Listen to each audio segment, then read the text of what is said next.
François Tournesac, je suis cofondateur de la société Impléon. J'ai travaillé de nombreuses années dans la techno, surtout sur l'Ethernet. Donc j'ai vu la croissance du débit de 10 mégabits à 800 gigabits. Je travaille aujourd'hui sur le refroidissement des data centers de façon à utiliser une énergie liquide qui va permettre de transférer cette chaleur vers les chauffages urbains et de décarboniser les data centers de façon à utiliser moins de béton, d'utiliser des matières comme le bois pour avoir une carbonisation négative et des systèmes aussi de refroidissement par eau qui va minimiser la consommation d'énergie. La table ronde était bien sûr sur l'éco-caverne et comment mettre des data centers à l'intérieur d'un éco-caverne, donc dans la verticalité de la ville, c'est-à-dire les data en sous-sol et les individus avec leurs iPhones, leurs téléphones et leurs applications au-dessus.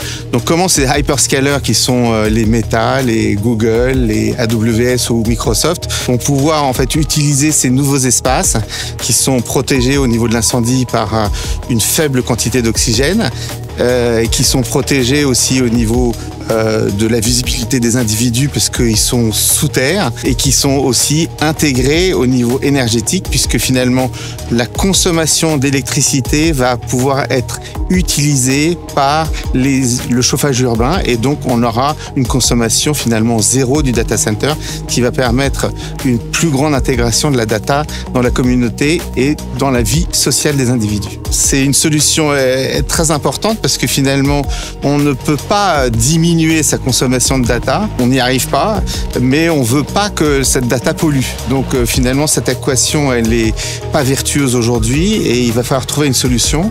Et l'éco-caverne nous a semblé en travaillant avec Andrew une solution parfaite en fait qui puisse s'intégrer n'importe où et surtout en centre-ville. Ce qui est intéressant finalement, c'est que la data, elle fait partie de nous et cette data, elle doit être avec nous et on doit savoir où elle est.